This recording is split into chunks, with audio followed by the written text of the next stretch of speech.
Morning students, आज हम लोग पढ़ेंगे एनर्जी फ्लो इन इकोसिस्टम या पारिस्थितिक तंत्र में ऊर्जा प्रवाह। ठीक है, ऊर्जा जीवों में कार्य करने की क्षमता होती है, ये आप सभी बहुत अच्छे से जानते हैं। हर जीवित जीव अपने जैविक क्रियाओं का संपादन जो है वो एनर्जी के थ्रू करता है और इसके लिए एनर्जी जो है हमें भोजन से प्राप्त होती है। ठीक है, लेकिन एनर्जी का मुख्य स्रोत इस पृथ्वी पर सनलाइट है। ठीक है, तो सनलाइट के थ्रू जो है एनर्जी का जो है फ्लो कैसे होता है इकोसिस्टम में, इसको हम समझेंगे। तो इसके लिए सबसे पहले देखिए स्टेप्स। ठीक है, तो स्टेप्स देखेंगे तो पहला है ट्रैपिंग ऑफ सोलर एनर्जी और दूसरा है path and flow of energy. ठीक है, तो पहला देखते हैं trapping of solar energy. Solar energy को जो है सबसे पहले क्या किया जाता है, ट्रैप किया जाता है। उसको ग्रीन प्लांट्स के द्वारा जो है सोलर एनर्जी को जो है, या जिसको हम रेडिएंट एनर्जी बोलते हैं, सूर्य से आने वाली एनर्जी जो है सोलर एनर्जी, वो रेडिएशन के फॉर्म में होती है। उसको जो है कनेक्ट जो है उसको ग्रीन प्लांट जो है एब्जॉर्ब करते हैं। एब्जॉर्ब करके रेडिएंट एनर्जी को केमिकल एनर्जी में उनके द्वारा चेंज किया जाता है और वही जो है आगे के इकोसिस्टम में एनर्जी के फ्लो के लिए रिस्पॉन्सिबल होता है, क्योंकि एनर्जी का फ्लो हमेशा जो है प्रोड्यूसर से कंज्यूमर की ओर होता है। सनलाइट से एनर्जी को जो है स्टोर किया जाता है ग्रीन प्लांट्स के द्वारा और यही प्लांट्स जो है वो एनर्जी को क्या करते हैं, अन्य ट्रॉफिक लेवल तक पहुंचाते हैं। तो प्रोड्यूसर जो है वो ग्रीन प्लांट्स होते हैं जो कि एनर्जी को सनलाइट के थ्रू रेडिएंट एनर्जी को केमिकल एनर्जी में चेंज करके प्रोड्यूस करते हैं और फिर इसी का जो है वो ट्रांसफ़र जो है पूरे इकोसिस्टम में होता है। सनलाइट की एनर्जी जो है बहुत मात्रा में होती है, लेकिन ग्रीन प्लांट जो है वो पूरी एनर्जी को एब्जॉर्ब नहीं कर पाते। सिर्फ उसका 47 to 50% जो पार्ट है वही एब्जॉर्ब कर पाते हैं, जिसमें से भी फोटोसिंथेसिस के लिए 1.5 या 1 to 5% एनर्जी जो है वो ही जो है यूज़ किया जाता है ग्रीन प्लांट के द्वारा फोटोसिंथेसिस में, और इससे कार्बोहाइड्रेट जो है वो बनाते हैं। ठीक है, अब इसी कार्बोहाइड्रेट को क्या करते हैं, सबसे पहले हर्बीवोर जो है जो ग्रीन प्लांट्स को खाते हैं या अपना भोजन बनाते हैं, वही जो है सबसे पहले इसे खाते हैं या खाते हैं। तो वहाँ पर एनर्जी जो है, जो इसमें जो है बची हुई एनर्जी होती है ग्रीन प्लांट्स के द्वारा जो कार्बोहाइड्रेट के फॉर्म में बनाई गई एनर्जी है वही जो है ट्रांसफ़र होती है। पर एक बात और समझें कि सारी एनर्जी जो है प्लांट भी एब्जॉर्ब नहीं कर पाता। वो अपने ग्रोथ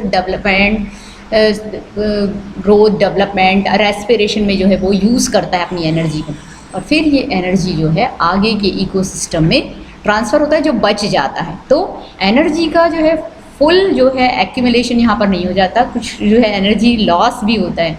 यहाँ पर जो एनर्जी लॉस होती है वो एनर्जी जो है वो ट्रांसफ़र होती है अन्य ट्रॉफिक लेवल पे।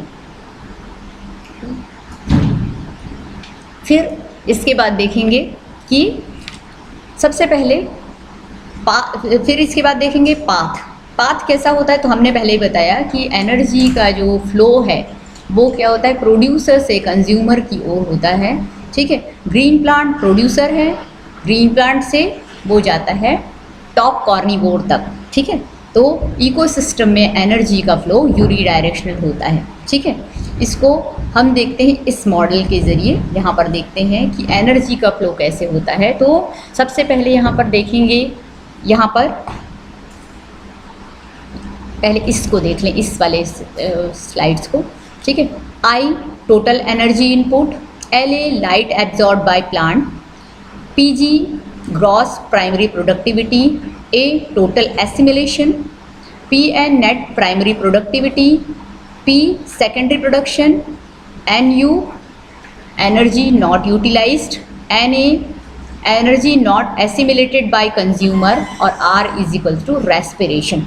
ठीक है, ये इसके बारे में अभी हम लोग देखेंगे। जब इस डायग्राम को हम देखेंगे तो इसमें सारी चीज़ों के बारे में हम पढ़ेंगे। ठीक है, तो सनलाइट से जितनी भी एनर्जी आती है, ठीक है, तो वो एनर्जी टोटल इनपुट होता है जो यहाँ पर आता है। ठीक है, ग्रीन प्लांट्स के द्वारा जो है उन सभी एनर्जी को यूज़ नहीं किया जाता, उसमें बहुत सारी एनर्जी जो है वो लॉस हो जाती है। कभी हीट के फॉर्म में, किसी फॉर्म में। फिर उसके बाद जो बचा हुआ हमने बताया था 1 to 5% पार्ट जिसको कार्बोहाइड्रेट बनाने में प्लांट यूज़ करते हैं, ये एनर्जी जो है वो क्या करता है, वो ही कार्बोहाइड्रेट में कन्वर्ट होता है। जो रेडिएंट एनर्जी होती है वही केमिकल एनर्जी में चेंज होती है और कार्बोहाइड्रेट का फॉर्मेशन होता है। फिर इसके बाद ये जो है हर्बीवोर के पास जाता है, पर इस जो ग्रीन प्लांट जो कार्बोहाइड्रेट बनाती है उसका भी जितनी भी एनर्जी है उसका यूज़ वो रेस्पिरेशन, ग्रोथ, डेवलपमेंट में अपने खुद खर्च करती है। और उसके बाद बचा हुआ एनर्जी जो है वो जाता है दूसरे ट्रॉफिक लेवल पे, यानी हर्बीवोर के पास, जो ग्रीन प्लांट को कंज्यूम करते हैं उनके पास जाती है। जिसमें से अगर मान लो 100% अगर ये प्लांट प्रोड्यूस करता है एनर्जी, उसमें से 90% को वो यूटिलाइज करता है और बचा हुआ जो 10% है वो ही क्या करता है, नेक्स्ट ट्रॉफिक लेवल जिसको हर्बीवोर जो है कंज्यूम करते हैं इन ग्रीन प्लांट्स को, वहाँ तक ट्रांसफ़र होता है। ठीक है, फिर जो हर्बीवोर इनको खाते हैं उसके बाद ये भी अपनी ग्रोथ, डेवलपमेंट पर बहुत सारी एनर्जी को लॉस करते हैं।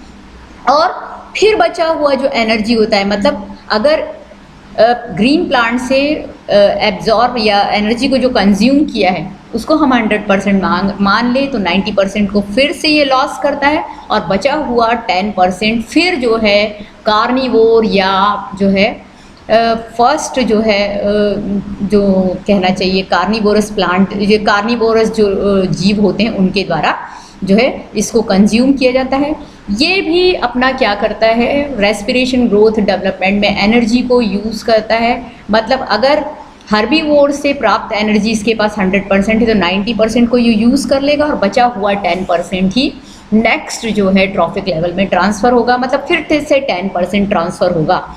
तो इस तरीके से हम देखेंगे जितनी एनर्जी सनलाइट से प्राप्त हुई है वो क्या हो रही है, धीरे धीरे जो आगे हम जाते जा रहे हैं प्रोड्यूसर टू कंज्यूमर, वो धीरे धीरे क्या होती जा रही, लॉस होती जा रही है एनर्जी की, और एनर्जी की मात्रा में कमी होती जा रही है। और टोटल एनर्जी को 100% मानते हैं तो हर ट्रॉफिक लेवल में जो है वो 10% एनर्जी ही जाती है। इसी को कहते हैं 10% लॉ ऑफ एनर्जी ट्रांसफ़र। ठीक है, तो एनर्जी का जो है जो ट्रांसफ़र होता है वो नेक्स्ट ट्रॉफिक लेवल में 10% ही होता है।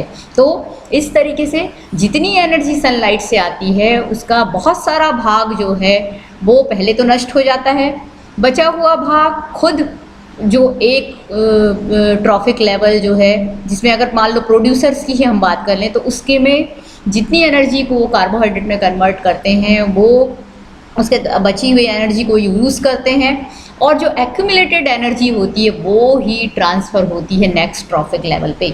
तो इस तरीके से एनर्जी जो है यूनिडायरेक्शनल फ्लो होता है और वो जो है एक ट्रॉफिक लेवल से दूसरे ट्रॉफिक लेवल में जाने पर कम हो जाता है। तो यहाँ पर देखिए, यहाँ पर ये पाइप बनी हुई है वो धीरे धीरे जो है पतली होती जा रही है। देखो ये चौड़ा पाइप है, चौड़े पाइप के बाद वो धीरे धीरे पतला हो रहा है। यही दर्शा रहा है एनर्जी के फ्लो को, कि धीरे धीरे जो एनर्जी इनपुट जितनी थी उससे जो एनर्जी का फ्लो है वो धीरे धीरे, मतलब एनर्जी का जो ट्रांसफ़र है वो जब नेक्स्ट ट्रॉफिक लेवल पे होता है तो वो धीरे धीरे कम होता जाता है। तो एनर्जी का फ्लो जो होता है जब आप प्रोड्यूसर से कंज्यूमर तक जाएंगे तो कम होता जाएगा, उसकी मात्रा धीरे धीरे कम होती जाएगी। ठीक है, तो यहाँ पर पाइप को भी दिखाया गया है, वो धीरे धीरे आगे जाते जाते वो पतली होती जाती है।